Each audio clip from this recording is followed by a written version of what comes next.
नमस्कार साथियों, लेकर आए हैं आपके गुरु चैनल गुरु आशीर्वाद पे। जहां गुरु वहां सफलता। तो डियर स्टूडेंट्स, देर ना करते हुए हम आज स्टार्ट करते हैं अपने क्लास को, जहां पे आपको मिलेंगी क्लास 10th की नोट्स पीडीएफ आपको। ठीक है, देखते हैं। यहाँ पे आप देख रहे हैं, ये हमारा नया चैनल है, हमारा गुरु आशीर्वाद, जो आप इसे पहले क्लास ऑफ लाइफ से देख रहे थे। अब आपको मिलेगा गुरु आशीर्वाद में, और यहाँ पे सारी चीज़ आपको मिलेंगी, जिसमें आपको क्लास 10th और क्लास 12th से साइंस, क्लास 10 से साइंस, सोशल साइंस और हिंदी मिलेंगी। क्लास 12 से पॉलिटिकल साइंस और ज्योग्राफी की ही क्लास कराई जाएगी। इसके अलावा आपको कोई भी अदर सब्जेक्ट की क्लास नहीं कराई जाएगी। तो डियर स्टूडेंट्स, हम लोग बात करते हैं 2026 में पूछे जाने वाले क्वेश्चन की बात करेंगे कि सर किस टाइप का क्वेश्चन आएगा। हमारे बच्चे बहुत सारे जो है ये चीज़ कर रहे थे, क्लास में भी पूछ रहे थे सर कि सर 2026 में केमिस्ट्री फर्स्ट चैप्टर से किस टाइप का क्वेश्चन रहेगा। तो उस क्वेश्चन को लेके जो भी बच्चे ने क्लास में एनालिसिस किया था, जो पूछा था, उस सारे क्वेश्चन को, जो भी उनके डाउट क्वेश्चन थे, उस सारे क्वेश्चन को लेके मैं आपके चैनल पे आया हूँ। तो डियर स्टूडेंट्स, आप जो है बेफिक्र होके आप हमारे चैनल को देखिए, अपने दोस्तों को शेयर करें, लाइक करें, कमेंट करें और बेल आइकन को जरूर दबाएं। और देखते हैं, स्टार्ट करते हैं क्या है सो। सबसे पहले यहाँ पे क्या है कि आज मैं चैप्टर 1 की बात करूँगा, और चैप्टर 1 में जो है कि रासायनिक अभिक्रियाएं एवं समीकरण, जो आपका फर्स्ट चैप्टर का जो नाम है, और ये आपको मिलेंगे एनसीईआरटी पैटर्न पर। किस पे मिलेंगे? एनसीईआरटी। ये एनसीईआरटी के पैटर्न पे सारा क्वेश्चन है। ठीक है, तो यहाँ पे कोई भी बच्चे ये किसी भी प्रकार की आपकी प्रॉब्लम आएगी, कोई भी डाउट क्वेश्चन होगा, सारे क्वेश्चन को यहाँ पे सोल्व कराया जाएगा। तो चलिए, फुल बोर्ड रिवीजन, पूरा आपका जो है रिवीजन भी क्लास इसमें आपको देखने को मिलेगा कि क्या क्या क्वेश्चन है, क्या क्या रिविजन्स हैं, क्या क्वेश्चन है, ये देखने को मिलेगा। चलिए फर्स्ट स्टार्टअप करते हैं। वाह, सबसे पहले हमारे कोई भी काम स्टार्टअप करते हैं तो हर देव होते हैं, माँ पिता होते हैं। ठीक है, तो यहाँ पे हमारे गजानन पधारे हुए हैं। तो गजानन जी की वंदना से, गजानन भूत गणादि सेप्ति कवि फलम चारु भक्षणम उमासुत शौक विनाश करक नमामि पादे पंकजम। इसकी वंदना के साथ हम लोग स्टार्टअप करते हैं नेक्स्ट क्लास। चलिए, केमिस्ट्री में पहला क्वेश्चन आया कि रासायनिक अभिक्रिया क्या होती है। ये आपके एग्जाम में हमेशा हर बार पूछा जाता है। बच्चे हर बार जो है इसको पढ़ते भी हैं, आप क्लास में पढ़े भी होइएगा। तो यहाँ पे हम लोग देख रहे हैं फुल रिवाइज क्लास। ठीक है, यहाँ पर रिवाइज क्लास चल रहा है।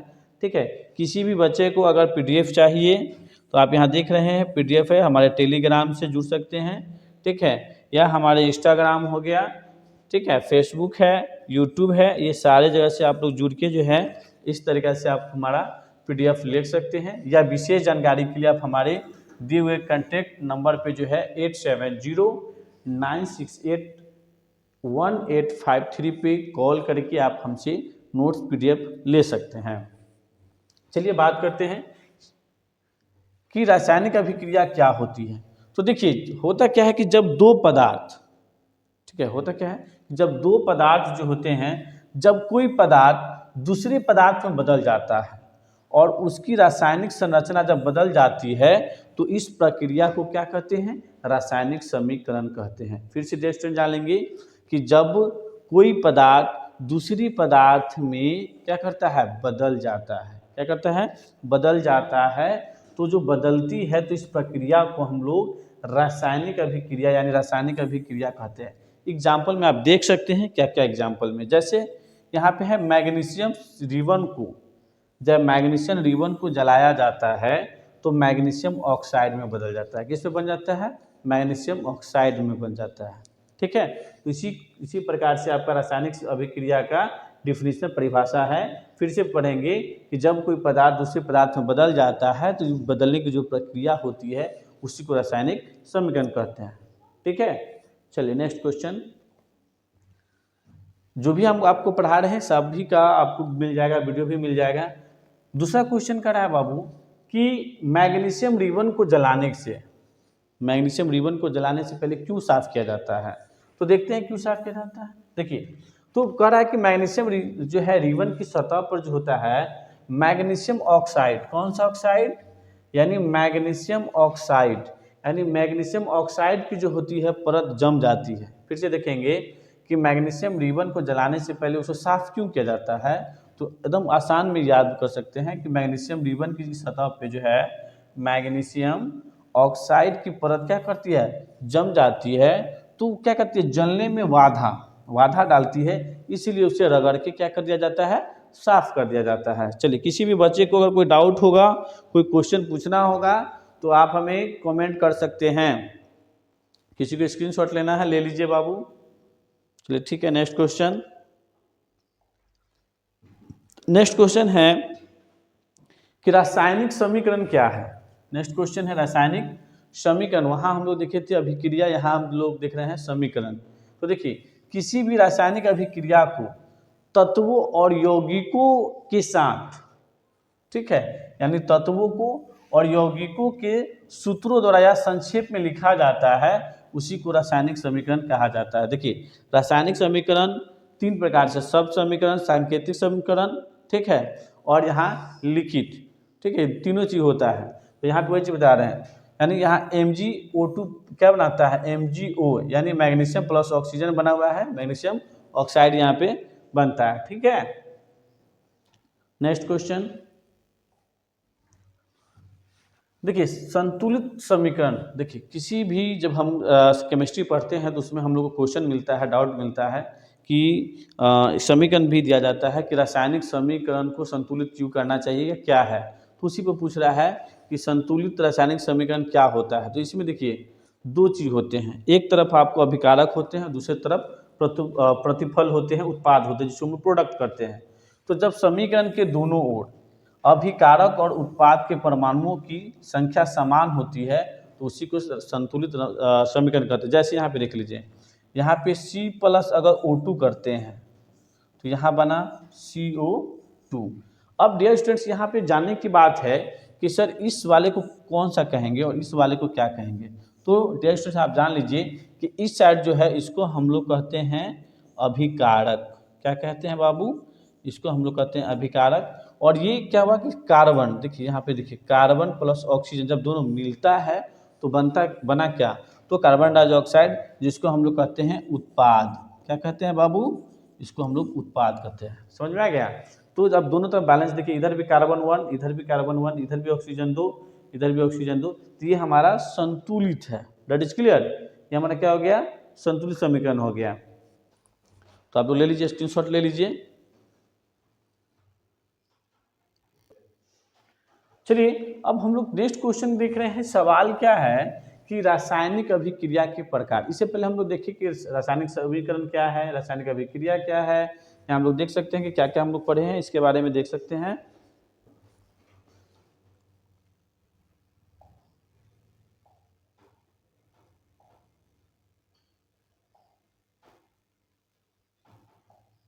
देखिए, यहाँ पे हम लोग देखें, पहला क्वेश्चन देखिए कि रासायनिक अभिक्रिया क्या है। दूसरा में हम लोग देखें मैग्नीशियम रिबन को साफ क्यों किया जाता है। उसके बाद हम लोग देखें रासायनिक जो है रासायनिक समीकरण क्या है, ठीक है। उसके बाद हम लोग संतुलित के बारे में देखें। अरे क्या है भाग रहे हो जी, संतुलित समीकरण क्या है। उसके बाद हम लोग देखने जा रहे हैं कि रासायनिक अभिक्रियाओं की प्रकार, यानी रासायनिक अभिक्रिया की जो होती है कितनी प्रकार होती हैं। तो इसके मुख्यतः 5 प्रकार हैं, जो देख लीजिए यहाँ पे कैसे कैसे हैं। एक है इसकी निम्नलिखित प्रकार है, लेकिन यहाँ पे हम 5 प्रकार के बारे में डिस्कस किए हैं। एक है आपका सबसे पहला संयोजन अभिक्रिया, ठीक है, जिसको हम लोग कॉम्बिनेशन कहते हैं, ठीक है। उसके बाद है अपघटन अभिक्रिया, जिसको हम लोग डिकम्पोजिशन कहते हैं, ठीक है। उसके बाद है विस्थापन अभिक्रिया है। उसके बाद द्विविस्थापन अभिक्रिया है। उसके बाद ऑक्सीकरण एवं अपचयन अभिक्रिया कहते हैं। तो अगर आपसे सवाल पूछेगा कि रासायनिक अभिक्रियाओं के प्रकार को लिखिए, तो यहाँ पे लिखेंगे कि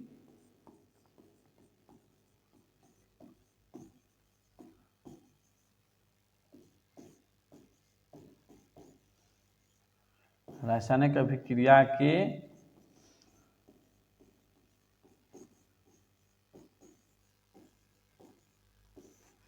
निम्नलिखित प्रकार हैं, और यहाँ पे जिस प्रकार की बात हम किए हैं, संयोजन अभिक्रिया हो गया, अपघटन अभिक्रिया हो गया, विस्थापन अभिक्रिया हो गया, द्विविस्थापन अभिक्रिया हो गया, ऑक्सीकरण एवं अपचयन अभिक्रिया हो गया। ठीक है, चलिए नेक्स्ट। अगर आपको यहाँ पे किसी भी प्रकार का, किसी भी बच्चे को कोई भी अगर क्वेश्चन पे, किसी भी प्रश्न पे, किसी भी, एक सेकेंड, किसी भी क्वेश्चन पे अगर आपको डाउट हो, किसी भी क्वेश्चन पे अगर आपको डाउट हो, तो आप हमारे क्वेश्चन पे, या अगर आपको पीडीएफ लेने की ज़रूरत हो, या आपको अगर ये चीज़ हो कि सर मुझे और अच्छे से समझाइए, तो आप हमारे दिए गए नंबर पे जो है आप फ़ोन कीजिए, कॉल कीजिए, जहां आपकी प्रॉब्लम होगी वहां हम आपको ये सॉल्यूशन करके देंगे। ठीक है, जो भी आपको जो चीज़ की ज़रूरत होगी वहां पे हम उसको कंप्लीट करके देंगे, जहाँ पे जो प्रॉब्लम होगी। उसके बाद अगर आप हमारा पीडीएफ लेना चाहते हैं, पीडीएफ, तो आप यहाँ पे इस नंबर पे नोट कर सकते हैं, कॉल कर सकते हैं। यहाँ से आपको नोट्स भी मिल जाएंगे, या आपको यहाँ से आपको हमारे जो हैं टेस्ट सीरीज, टेस्ट सीरीज भी आपको जो है हर क्लास 10th के जो है, क्लास 10th का, क्लास 10th और 12th, ये दोनों क्लास का जो है आपको, ये दोनों क्लास का आपको यहाँ पे पीडीएफ मिल जाएगा, नोट्स मिल जाएगा, टेस्ट सीरीज मिल जाएगा, गेसेस क्वेश्चन आपको मिल जाएंगे यहाँ पे डियर स्टूडेंट्स, गेसेस क्वेश्चन जो हैं ये आपको यहाँ पे मिल जाएंगे।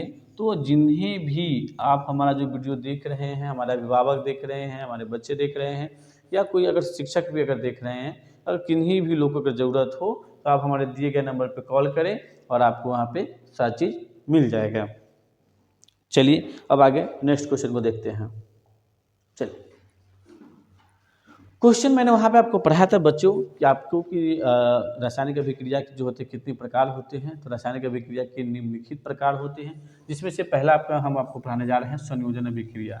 संयोजन अभिक्रिया क्या होती है? वैसी अभिक्रिया जब दो या दो से अधिक पदार्थ मिलकर, जब दो या दो से अधिक पदार्थ मिलकर एक नए पदार्थ को बनाते हैं। जैसे A प्लस B, ये दो पदार्थ हैं और ये दोनों मिला के A और B बनाते हैं, तो ऐसे अभिक्रिया को हम लोग संयोजन अभिक्रिया कहेंगे। क्या कहेंगे? संयोजन अभिक्रिया कहेंगे। ठीक है, जब दो पदार्थ मिलकर, जब दो या दो से अधिक पदार्थ मिलकर एक नए पदार्थ को बनाते हैं, तब उसे हम लोग क्या कहेंगे? संयोजन अभिक्रिया कहेंगे। यहाँ पे देख सकते हैं, यहाँ पे एग्जाम्पल भी है कि CaO प्लस H2O यानी कैल्शियम ऑक्साइड और हाइड्रोजन जल को मिलाया गया तो यहाँ पे बना है। ठीक है,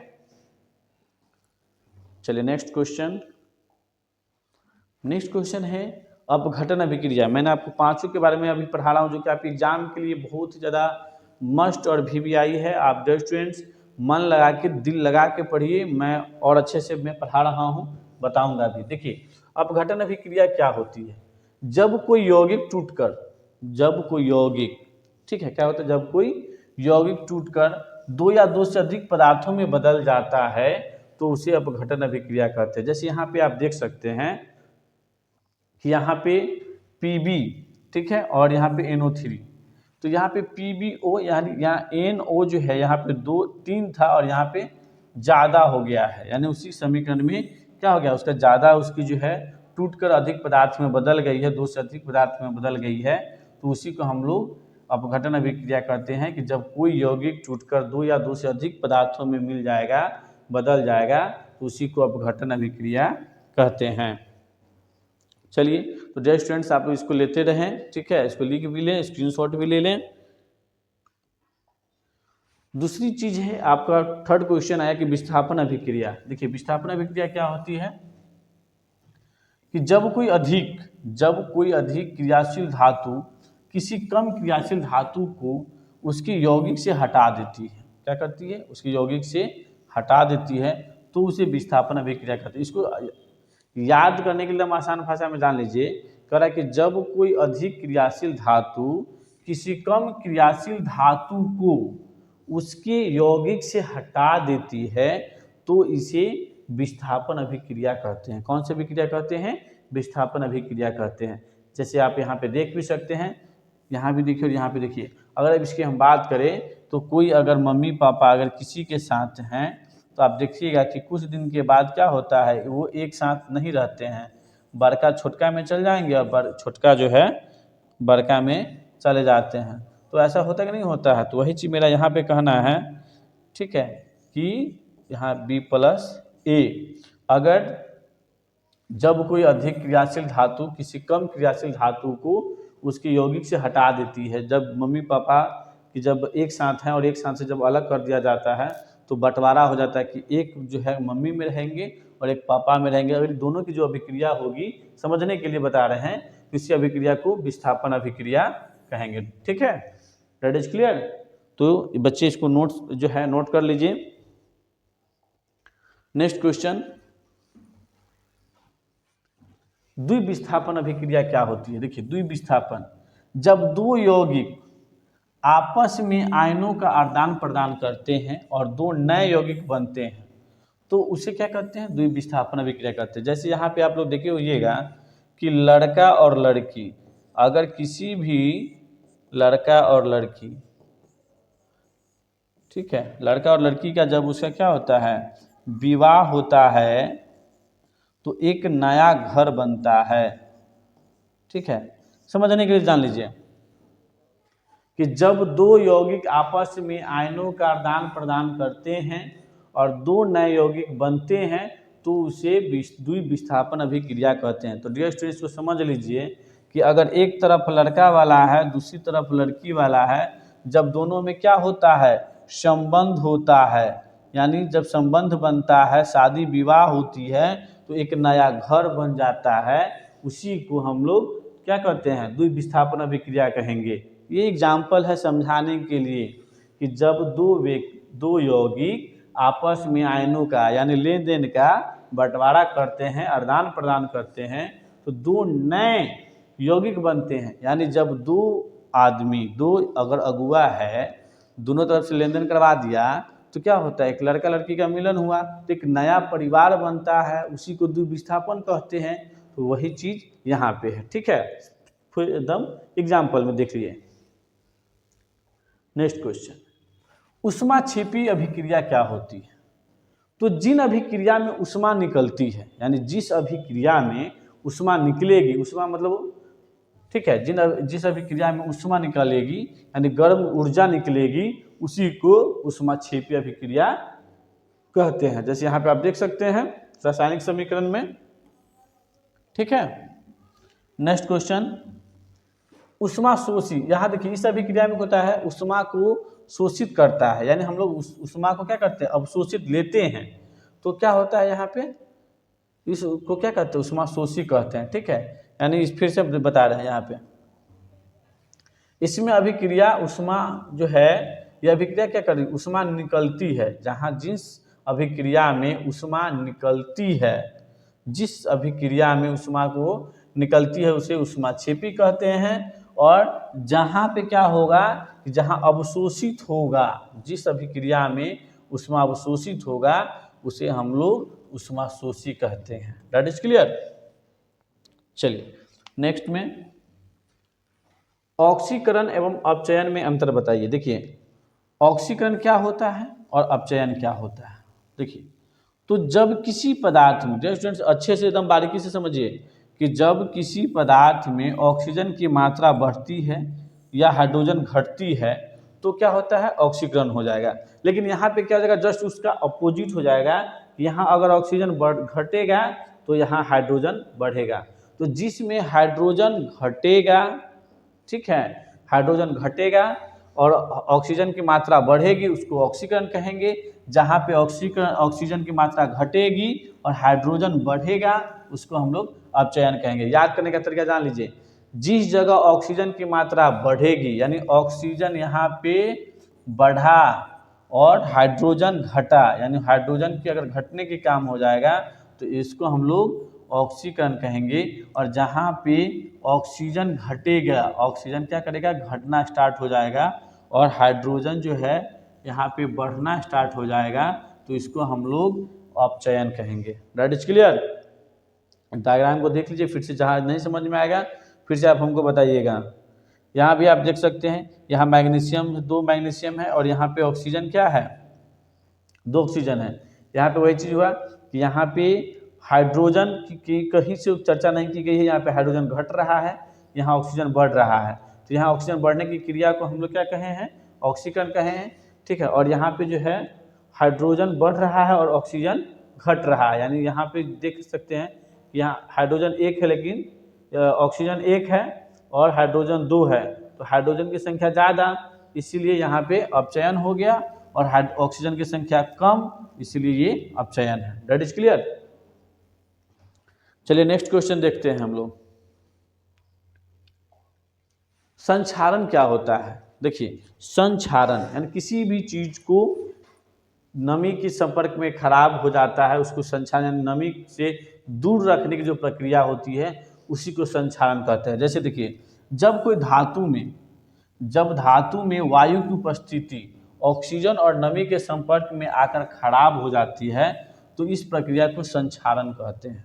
ठीक है, क्या कहते हैं, संक्षारण। जैसे आप देखिएगा कि लोहा को बहुत जल्दी जो है नमी की जगह पे क्या हो जाता है, लोहा में जंग लग जाता है। किसी भी कोई भी सामान अगर हम लोग अगर रखते हैं, ताज़े सामान को या कोई कदम कराकर है उसको अगर आप कहीं रख दीजिएगा तो धीरे धीरे उसमें क्या हो जाएगा, नमी पड़ते ही वो खराब हो जाता है। ईंटा को अगर आप रख दीजिएगा कहीं ज़मीन पे तो कुछ दिन नया रहेगा, उसके बाद जो है महीना 2 महीने के बाद उसमें क्या हो जाएगा, नमी पकड़ना स्टार्ट कर देता है, उसी को हम लोग संक्षारण कहते हैं। That is clear. तो फिर से बता रहे हैं कि जब वायु में, जब कोई भी धातु वायु में उपस्थित जो है ऑक्सीजन और नमी के संपर्क में आकर खराब हो जाती है तो इस प्रक्रिया को हम लोग संक्षारण कहते हैं। That is clear. चलिए नेक्स्ट, वाष्पीपन क्या होता है, जिसको हम लोग रेसिडिटी कहते हैं। देखिए तो वाष्पीपन क्या होता है कि जब तेल का कोई चीज बना हुआ है या वसा वाली खाद्य जो वस्तुएं होती है लंबे समय तक रखी रहने पर वो क्या होती है, खराब और गंध देने लगती है। एक सेकेंड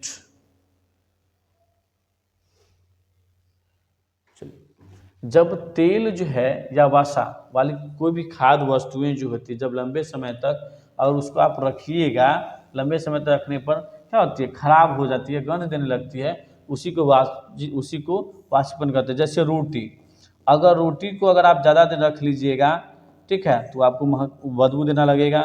चावल हो गया,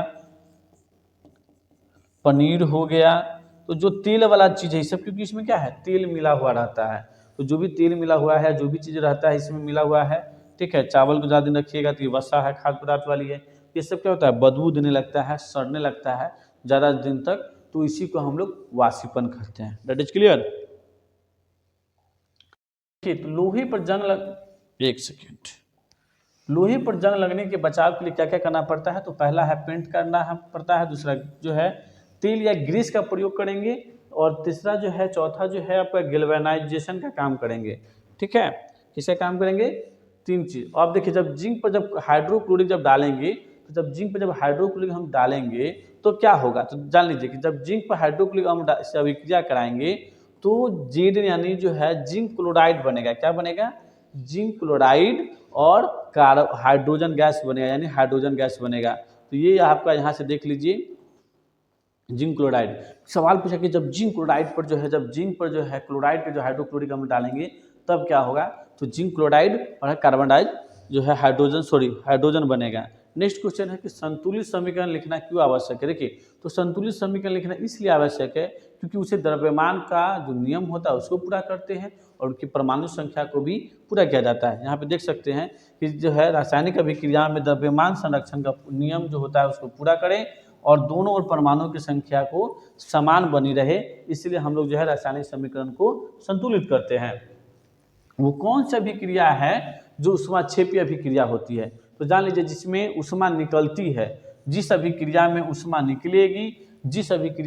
निकलेगी उसको ऊष्माक्षेपी कहेंगे, और जिस अभिक्रिया में, नेक्स्ट में याद रखिए, जिस अभिक्रिया में जो है ऊष्मा लेगी, अवशोषित करेगी, उसको ऊष्माशोषी अभिक्रिया कहेंगे। दोनों याद रखिएगा, दोनों आपके एक साथ है कि वो कौन सा अभिक्रिया है जिसमें ऊष्माक्षेपी है वो कहलाती है। तो जिसमें ऊष्मा हम लोग लेते हैं, गर्मी प्रदान करते हैं, उसको हम लोग क्या कहते हैं, जैसे हम लोग सांस छोड़ते हैं, ठीक है, जैसे जो है कि सांस लीजिए तो नाक के साथ जो गर्म हवा जो निकलती है, गर्म हवा जो निकलती है, नाक के साथ जो गर्म हवा निकलती है उसको क्या कहेंगे, तो उसको हम लोग ऊष्माक्षेपी कहेंगे। लेकिन वहीं पे जो है देखिए कि जहाँ पे अवशोषित होगा, जहाँ पे ऊष्मा लेगा, जब वो प्राप्त करेगा तो उसको ऊष्मा शोषी कहते हैं। नेक्स्ट उसके बाद देखिए कि जब चूना पत्थर को गर्म कर देंगे तो क्या बनेगा। अरे भैया मेरे, हमेशा बार बार पूछा जाता है एग्जाम में कि जब चूना पत्थर को गर्म करेंगे तो बुझा हुआ चूना और कार्बन डाइऑक्साइड बनेगा। क्या बनेगा,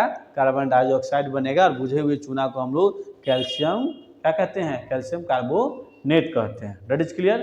तो डियर स्टूडेंट्स, इस वीडियो के साथ हम लोग फिर मिलते हैं नेक्स्ट। आपको जो दूसरा चैप्टर है अम्ल, क्षार और लवण, उसमें हम लोग मिलते हैं। तो जब तक के लिए आप सारे बच्चे जो है 20 क्वेश्चन को नोट कर लीजिए। और ये आपके एग्जाम के लिए MVVI है, मस्ट VVI क्वेश्चन है, जिसमें आप सभी बच्चे को रिवाइज क्लास, अभी हम जो भी पढ़ा रहे हैं स्टूडेंट्स आपको रिवाइज करवा रहे हैं। इसके बाद आपका टेस्ट होगा, इसके बाद आपका हम ऑब्जेक्टिव टेस्ट लेंगे, उसके बाद मॉक टेस्ट लेंगे। ये सारी चीज़ जो है यहाँ पे हम आपको करेंगे, ठीक है। तो जब तक के लिए जय हिंद, जय भारत, जय बिहार। और एक चीज़ और याद रखिएगा, जहाँ गुरु वहीं सफलता, इसीलिए याद रखना है गुरु आशीर्वाद, यानी जहाँ गुरु वहीं सफलता। धन्यवाद मेरे प्यारे साथियों एंड विद्यार्थियों, जय हिंद।